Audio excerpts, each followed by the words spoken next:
चलिए देखिए, tropic of cancer के बारे में जानने से पहले थोड़ा सा हम लोग और इन सब चीजों के बारे में जान लेते हैं। तो ये भारत के बीचों बीच से कितने राज्यों से गुजरती है वो तो क्वेश्चन हम लोग करेंगे ही, कल हम लोगों ने कर लिया था। इसका राइट आंसर होगा 8 राज्यों से। लेकिन थोड़ा सा हम लोग ना ट्रॉपिक ऑफ कैंसर से पहले थोड़ा सा और कुछ लाइनों के बारे में जान लेते हैं। देखिए, जो आज नए हैं, जो ऑनलाइन क्लासेस सिर्फ लेते हैं उनके लिए, मान लीजिए कि ये क्या है, ये है पृथ्वी। तो पृथ्वी पे हमने क्या करी है, कुछ लाइनें खींच के रखी है, ठीक है। पूरे पृथ्वी पे हमने कुछ लाइनें खींच रखी है, ठीक है, ऐसे यूं करके कुछ लाइनें हमने खींच रखी है इस तरीके से। और ये जो लाइनें है ना, रियलिटी में ऐसी कोई लाइनें नहीं है। अब सोचोगे कि जाके और ढूंढने लगे ये लाइन कहाँ पे है, ये वाली लाइन मैम बताई थी, तो ऐसा कोई लाइन है नहीं। ये सारी लाइनें जो हैं काल्पनिक लाइनें हैं। कैसी हैं? काल्पनिक लाइनें हैं, जिनको बोलेंगे इमेजिनरी लाइनें हैं, ठीक है। तो रियलिटी में ऐसी कुछ लाइनें हैं नहीं। अब ये जो बीचों बीच से जो लाइन जा रही है ना, इसको ये होता है 0 डिग्री का लाइन। ये है 0 डिग्री का लाइन और इसका नाम है इक्वेटर। बीच वाले का नाम क्या है? इक्वेटर, ठीक है, जिसको भूमध्य रेखा भी बोल देते हैं। उसके बाद ये वाला आता है, ये है 23.5, ठीक है, 23.5। इसी को ऊपर में नॉर्थ में, अच्छा एक चीज जान लो, ये नॉर्थ है और ये साउथ है। तो ऊपर में ये 23.5 है, इसको हिंदी में तो बोल देते हैं कर्क रेखा, इंग्लिश में बोल देते हैं ट्रॉपिक ऑफ कैंसर, ठीक है, ट्रॉपिक ऑफ कैंसर। इसी तरीके से यहाँ पे भी नीचे में है 23.5 साउथ, ठीक है, इसको बोलते हैं ट्रॉपिक ऑफ कैप्रिकॉर्न। क्या बोलते हैं? ट्रॉपिक ऑफ कैप्रिकॉर्न, ठीक है, याद रखेंगे।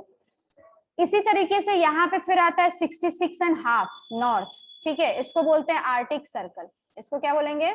आर्कटिक सर्कल, ठीक है।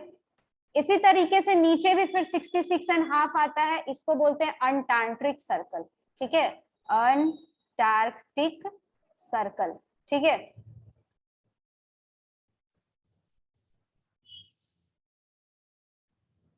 चलिए, फिर जो 90 एकदम लास्ट में यहाँ पे आता है, ये कहलाता है नॉर्थ पोल। 90 पे आएगा, ये 90 डिग्री पे एकदम यहाँ पे।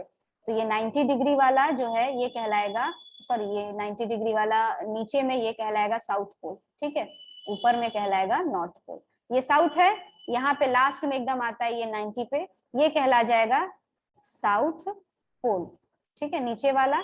ठीक उसी तरह से ऊपर भी 90 होगा, तो ऊपर में कहला जाएगा क्या? ऊपर में भी 90 डिग्री, तो ये कहला जाएगा नॉर्थ पोल। क्या कहलाएगा? Yes, north pole. North pole. हाँ, अब ये लाइन, अब ये पूरा वर्ल्ड है ना, पूरा जो पूरा ये वर्ल्ड का हो गया।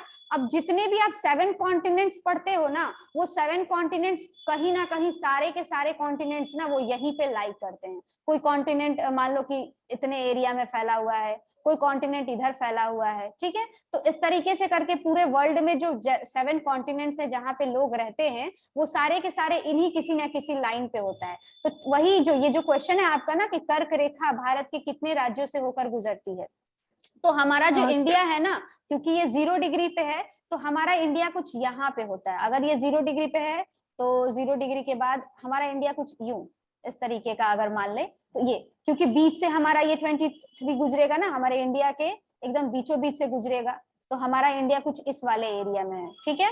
अभी एकदम ये मैंने यहाँ पे पोल से सटा दिया है, रियलिटी में ऐसा पोल से सटा नहीं है, ठीक है। ये फिगर अच्छे से नहीं बना है, उसके लिए आपको एक पूरा बड़ा पेज लेके बढ़िया से, यहाँ इतना सटा नहीं रहेगा, इतने पे ही खत्म हो जाएगा।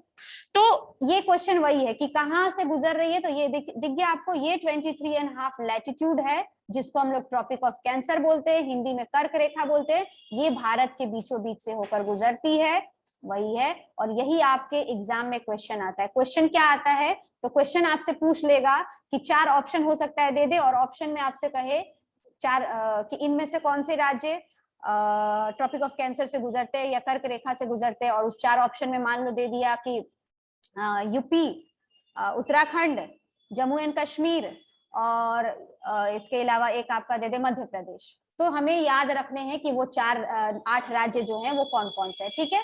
इसमें से भी एक चीज देखो, ये है झारखंड, ये ब्लू कलर वाला जो दिख रहा है ना आपको, ये वाला, ये पूरा एरिया जो है ये झारखंड का है।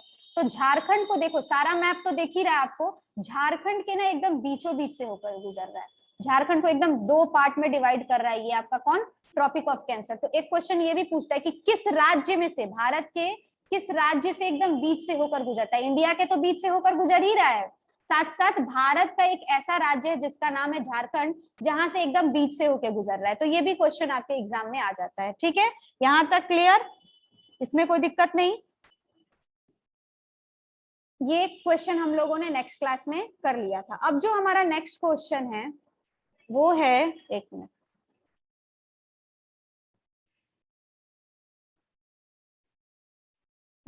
नेक्स्ट क्वेश्चन है इंदिरा पॉइंट का अन्य नाम क्या है। नेक्स्ट क्वेश्चन जो है वो है इंदिरा पॉइंट का अन्य नाम क्या है। अब यहाँ पे एक चीज सबसे पहले दिमाग में आएगा कि ये इंदिरा पॉइंट क्या होता है। हम लोगों को तो यही नहीं पता इंदिरा पॉइंट क्या होता है, ठीक है ना। तो हम लोग उसको भी देखेंगे इंदिरा पॉइंट क्या होता है, बट इसके पहले आप ये बताइए इंदिरा पॉइंट का अन्य नाम क्या है। अगर किसी को पता है इसका आंसर तो वो फिर आंसर करेंगे। पता है इसका आंसर अगर किसी को, तो आंसर करेंगे।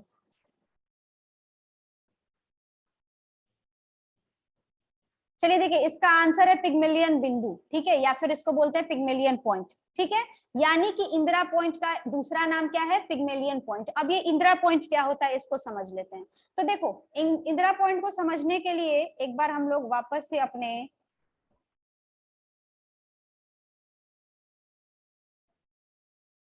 ठीक है, इंडिया का मैप आप लोग देखते हो ना, हम सब इंडिया का मैप देखते हैं, ठीक है। तो इंडिया के मैप में जो हमारा सबसे निचला एरिया होता है ना, जो सबसे निचला हो गया, कहीं इंडिया का मैप दे रखा है? अच्छा, ये तो यूरोप हो गया।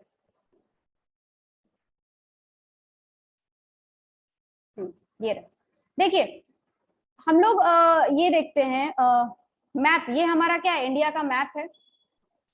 इस इंडिया के मैप में आप देखोगे कि ये ऊपर वाला एरिया हो गया सबसे टॉप, और ये सबसे क्या हो गया? नीचे का साउथ, ठीक है। तो हमारा जो सबसे अंतिम जो एरिया है ना, उसको हम लोग क्या कहते हैं? इंदिरा पॉइंट कहते हैं। अब इंदिरा पॉइंट जो सबसे अंतिम एरिया, आपको लगेगा कि ये है, आपको लगेगा कि इंडिया सबसे खत्म हो रहा है यहाँ पे, ऐसा नहीं है, ठीक है।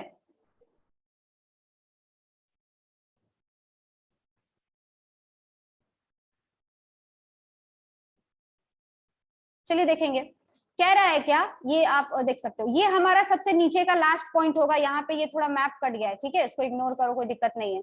यहाँ पे ये आपका मैप थोड़ा सा कट रहा है। आपको लगेगा कि इंदिरा पॉइंट जो है, मैंने क्या बताया, इंदिरा पॉइंट जो है वो आपका साउथ का जो लास्ट एरिया, इंडिया जहाँ पे खत्म हो जाए, मान लो ये वाला एरिया, ठीक है, जहां पे इंडिया खत्म हो जाए उसको हम लोग इंदिरा पॉइंट कहते हैं। तो इंडिया, तो फिर आपको लगेगा कि यहाँ पे इंडिया खत्म हो जा रहा है।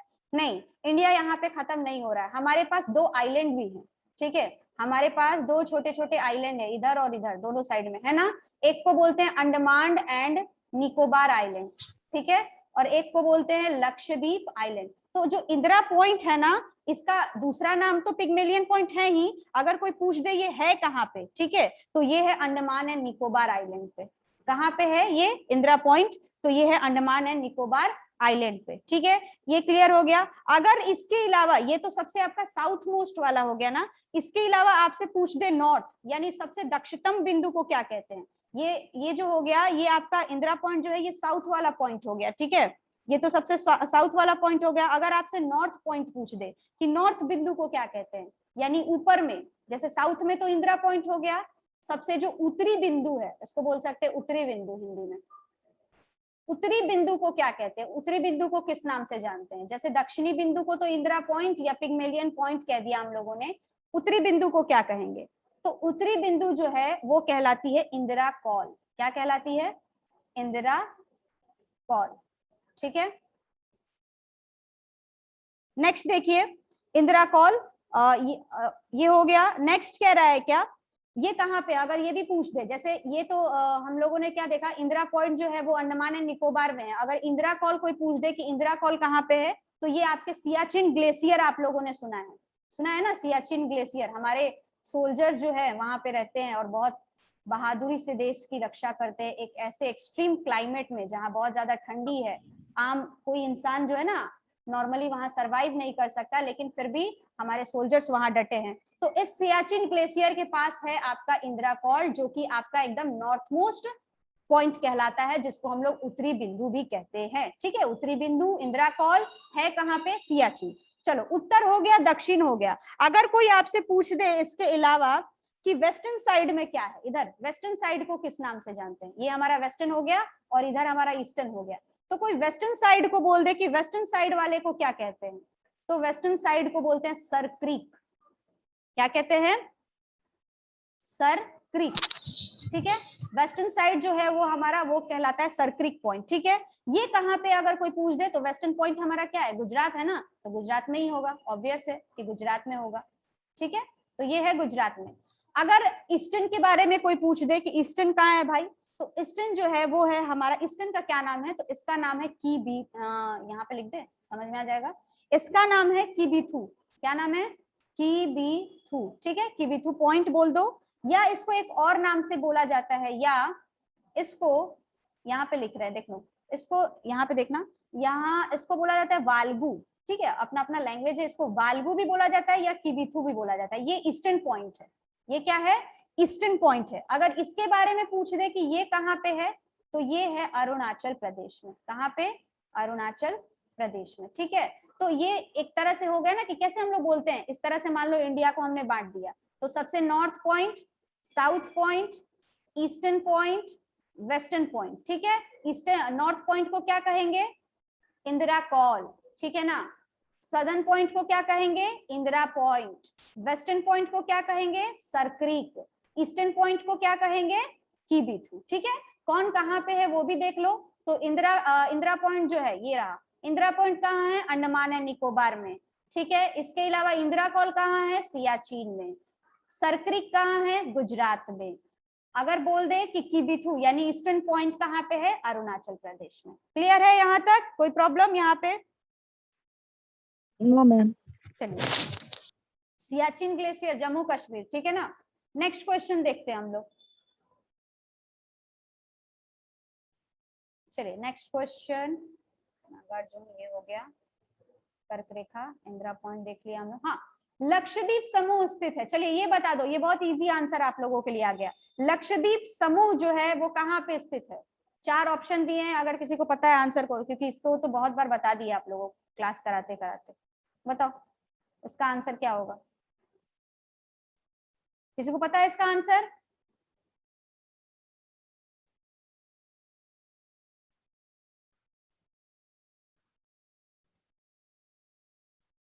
देखिए इसका आंसर होगा अरब सागर। ठीक है, जिसको इंग्लिश में बोलते हैं अरबियन सी, अरबियन सी भी बोल देते हैं। है कहाँ पे अगर कोई पूछे ये है कहाँ पे, यानी ये लक्षद्वीप समूह जो है, यानी लक्षद्वीप आइलैंड। ठीक है, द्वीप समूह का मतलब ये एक आइलैंड है, और आइलैंड क्या है बताए थे नेक्स्ट क्लास में, ऐसा लैंड जो चारों तरफ से पानी से घिरा हो उसको क्या कहते हैं? आइलैंड कहते हैं। यानी कि लक्षद्वीप जो है वो हमारा एक आइलैंड है, और है कहाँ पे? अरब सागर में है, जिसको अरबियन सी भी बोलते हैं। ये देखो इंडिया का कुछ ऐसा मैप होता है ना, नीचे वाला सदर्न पॉइंट। ठीक है, ऐसा ही होता है ना। इधर क्या है? इधर है बे ऑफ बंगाल। इधर क्या है? Indian ocean. ठीक है, इधर क्या है? अरबियन सी। क्या है? अरबियन सी। इधर क्या है? अरबियन सी। तो यहीं पे है आपका कौन? लक्षद्वीप आइलैंड। यहीं पे कौन है? यू। ऐसे छोटे छोटे छोटे छोटे मैप खोल के देखना कभी, अगर इंडिया का मैप हो तो आपको इधर इस साइड में, वेस्टर्न साइड में आपको दिखेगा ऐसे छोटे छोटे। तो ये पूरे के पूरे क्या है? लक्षद्वीप आइलैंड है। ठीक है, क्लियर? लक्षद्वीप आइलैंड यहां तक क्लियर? अब देखो ये तो हो गया लक्षद्वीप आइलैंड। अगर बोले कि लक्षद्वीप, ये जो आइलैंड है ना लक्षद्वीप आइलैंड, पता है आइलैंड जो है ना ये ऐसे छोटा छोटा छोटा छोटा कई सारे आइलैंड मिलकर ये एक लक्षद्वीप आइलैंड बनाता है। ठीक है, ऐसे छोटे छोटे छोटे छोटे बहुत छोटे छोटे कई सारे आइलैंड मिलकर एक लक्षद्वीप आइलैंड बनाता है। तो कभी कभी पूछ देता है कि बताइए कितने छोटे छोटे आइलैंड मिलकर लक्षद्वीप बनाता है, तो टोटल 36। ठीक है, कितने? टोटल 36 छोटे छोटे जो आइलैंड हैं वो मिलकर क्या करते हैं? लक्षद्वीप आइलैंड बनाते हैं। ठीक है, इसके अलावा कह रहा है क्या कि ये जो है ना ये भारत का सबसे छोटा केंद्र शासित प्रदेश भी है। लक्षद्वीप जो है ये भारत का, इंडिया का स्मॉलेस्ट क्या है? Smallest union territory. ठीक है, अब यूनियन टेरिटरी आपने पढ़ी होगी, या फिर देखो यूनियन टेरिटरी क्या होता है, जैसे हम लोगों के पास टोटल स्टेट्स कितने हैं बताइए? हम लोगों के पास अभी जो है ना टोटल 28 स्टेट्स हैं प्लस 8 यूनियन टेरिटरी है। ठीक है, 28 स्टेट्स ऊपर लिख दो, और इधर हो गया यूनियन टेरिटरी। तो जो लक्षद्वीप है ये एक यूनियन टेरिटरी भी है और सबसे छोटा यूनियन टेरिटरी है, ठीक है। यूनियन टेरिटरी और स्टेट्स में डिफरेंस क्या होता है, तो इसका एक अच्छे से अगर पूरा क्लास लेना तो पूरा क्लास निकल जाएगा आपको ये समझाने में, बट देखो समझा देते हैं। स्टेट्स क्या होते हैं, स्टेट्स में क्या होगा ना कि आपके क्या होता है, गवर्नर होगा, चीफ मिनिस्टर होगा, लेकिन हमारा जो यूनियन टेरिटरी है वहां पे क्या होता है, डायरेक्ट केंद्र सरकार शासन करती है। कौन शासन करता है, केंद्र सरकार। यानी वहां पे कुछ भी होगा ना, कुछ भी चेंजेस करने हैं, जैसे हमारे यहाँ मान लो कि बिहार में, अगर बिहार में मान लो कहीं सड़क बन रही है, तो हो सकता है कि नीतीश कुमार जी ने फंड जारी किए, मान लो कि बिहार के स्कूल में, ठीक है, बिहार के स्कूल में न्यू ब्लैक बोर्ड्स लगवाने हैं, ठीक है, बिहार के जितने भी प्राइमरी और प्री प्राइमरी और गवर्नमेंट स्कूल हैं उनमें न्यू ब्लैक बोर्ड लगाने हैं, तो उस ब्लैक बोर्ड का पैसा कौन देगा, चीफ मिनिस्टर साहब जो है वो देंगे, फंड करेंगे कि ले जाइए बिहार के सभी स्कूलों का बोर्ड खराब हो गया, उसमें नए ब्लैक बोर्ड लगवा दीजिए। लेकिन अगर वहीं कहीं पे यूनियन टेरिटरी होगा ना, तो वहां के लिए जो पैसा है वो आपका केंद्र सरकार देगी। मीन्स की केंद्र सरकार कौन है ना, आपके मोदी जी वाले, ठीक है ना। हम लोग जो है गवर्न करने का सिस्टम हमारे यहाँ क्या है, जो सरकारें चलती हैं वो किस तरीके से चलती हैं, भारत में जो सरकारें हैं वो किस तरीके से चलती हैं, दो तरह की सरकारें होती हैं। दो तरह की सरकारें कैसे, एक होती है एक मिनट, एक होती है केंद्र सरकार, ठीक है, एक केंद्र सरकार, ठीक है, और दूसरी है राज्य सरकार। केंद्र सरकार क्या करेगी और राज्य सरकार क्या करेगी, देखिए केंद्र सरकार का काम है इसके ऊपर पूरा इंडिया, मतलब पूरा इंडिया को ये गवर्न कर रही है, इंडिया का पूरा देखरेख कर रही है, और राज्य सरकार के ऊपर सिर्फ अपने राज्य की जिम्मेदारी है। यानी बिहार में क्या होगा क्या नहीं होगा, बिहार के स्कूल में क्या होगा, बिहार की सड़कों पे क्या होगा, क्या चीजें करनी है क्या नहीं करनी है, उसकी जिम्मेदारी किसकी है, आपके चीफ मिनिस्टर की है ना। लेकिन इंडिया में मान लो लॉकडाउन लगाना है, पूरा कोरोना फैल गया है, लॉकडाउन लगाना है, तो इस पूरे भारत में लॉकडाउन लगाने का जो जिम्मेदारी है, या कहेंगे कि ये कौन कर सकता है, तो ये करने का पावर होता है आपके केंद्र सरकार के पास। इस तरह से हमारे यहाँ सरकार चलती है, दो पार्ट्स में डिवाइड करके, ठीक है, केंद्र सरकार और राज्य सरकार। इसी तरह से यूनियन टेरिटरी जो होता है ना, उसमें राज्य सरकार का पावर नहीं चलता है, यूनियन टेरिटरी को डायरेक्ट यूनियन यानी कि केंद्र सरकार गवर्न करता है। अगर बात करें टोटल यूनियन टेरिटरीज की, तो टोटल यूनियन टेरिटरी हम लोगों के पास कितनी है, 8। अगर लिखना चाहोगे तो देखो दिल्ली, ठीक है, दिल्ली के बाद आ जाता है जम्मू एंड कश्मीर, ठीक है, जम्मू एंड कश्मीर के बाद आ जाएगा लद्दाख, पहले ये राज्य हुआ करता था लेकिन अब इनको यूनियन टेरिटरी बना दिया गया है, ठीक है, हो सकता है अभी राज्य भी बन जाए, कोई दिक्कत नहीं है। इसके बाद है दादर, ठीक है, हम बोल दे रहे हैं लिख नहीं रहे, दादर एंड नागर हवेली, ठीक है, दादर एंड नागर हवेली और एंड दमन दीव। दमन दीव को ना अभी हाल में इसके साथ मर्ज कर दिया गया है, दमन एंड दीव, पहले दमन दीव अलग हुआ करता था, ठीक है, अभी इसको इसके साथ ही मर्ज कर दिया गया है। इसके बाद है पुडुचेरी, ठीक है, इसके बाद क्या है, पुडुचेरी। इसके बाद अगर बात करें तो आ जाता है चंडीगढ़, ठीक है, चंडीगढ़। चंडीगढ़ के बाद बात करें तो आ जाता है अंडमान एंड निकोबार, अंडमान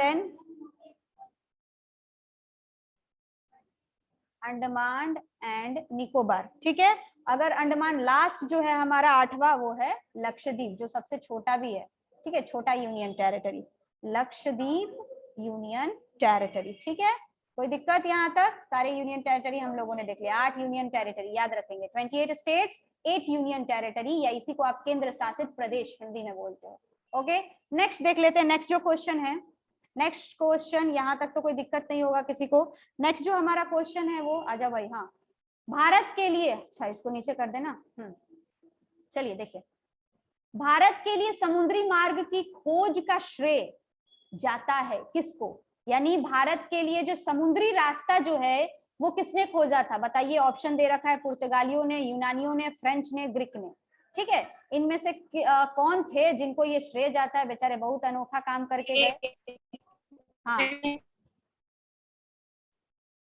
बताइए, आवाज कट रहा है क्या, ए पुर्तगालियों, यस वेरी गुड, पुर्तगालियों ने, ठीक है, देखिए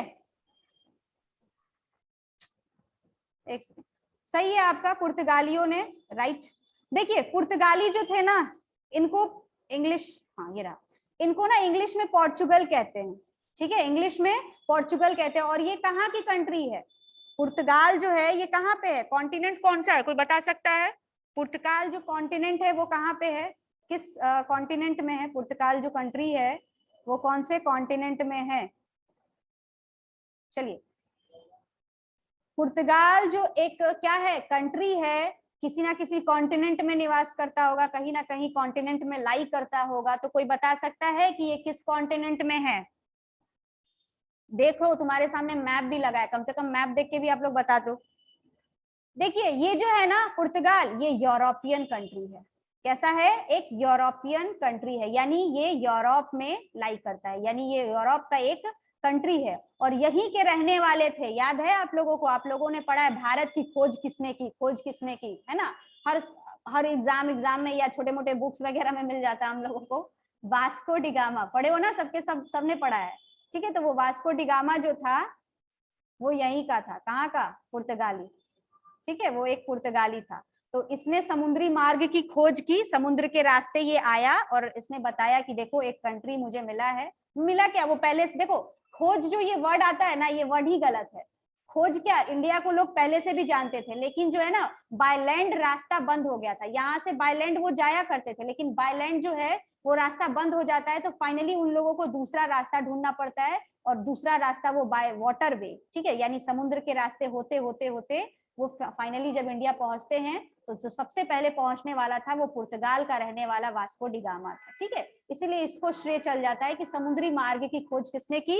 वास्को डिगामा, यानी पुर्तगाली जो था उसने की, ठीक है। क्लियर ये क्वेश्चन? इसमें कोई दिक्कत नहीं।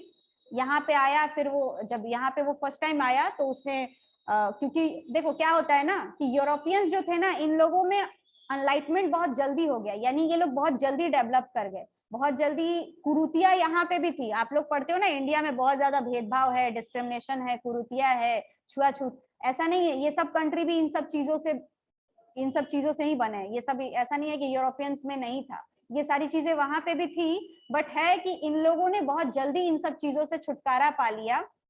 फिर इन लोगों ने नई नई चीजों को खोज करना स्टार्ट किया, ठीक है। उसी में जो ये पुर्तगाल था, इन लोगों को मतलब नई चीज खोजने की एक धुन सवार हो गया कि हम नए नए जगहों को एक्सप्लोर करेंगे, नई नई जगहों को ढूंढेंगे। तो उस बीच में ये लोग निकलते हैं समुद्री रास्ते के थ्रू और पहुंचते हैं भारत, और फिर आके पूरे मतलब यूरोप में बताते हैं कि मैंने एक कंट्री ढूंढ निकाली है। और वहां से जब ये यहाँ पे आते हैं इंडिया में, तो ये लोग कुछ व्यापार करते हैं, यानी अपने यहाँ से जो चीज लेकर आए थे उसका एक्सचेंज करते हैं और हम लोगों से कुछ चीजें ले जाते हैं, लाइक कॉटन लेके जाते हैं, मसाले लेकर जाते हैं, ठीक है। और फिर वहां पे उसको बहुत ज्यादा कीमत पे बेचते हैं, जिससे उन लोगों को बहुत ज्यादा प्रॉफिट होता है। और इसी प्रॉफिट की वजह से और लोगों को भी लालच आता है कि अरे मतलब पुर्तगाल के लोग पता नहीं कहाँ से लेकर आ रहे हैं और इतने प्रॉफिट में ये चीज बेच रहे हैं, क्यों ना हम लोग भी जाए और हम लोग भी क्या करें, प्रॉफिट कमाए। तो इस तरीके से फिर आपका ब्रिटेन हो गया, ठीक है, आपका फ्रांस हो गया, ये सब के सब ने सोचा कि हम सब इंडिया जाके क्या करेंगे, ट्रेड करेंगे। और ऐसे करते करते फिर आपको पता ही है आगे की कहानी कि भारत क्या बन गया, धीरे धीरे इन लोगों की कॉलोनी बन गया। कॉलोनी का मतलब उपनिवेश बन गया।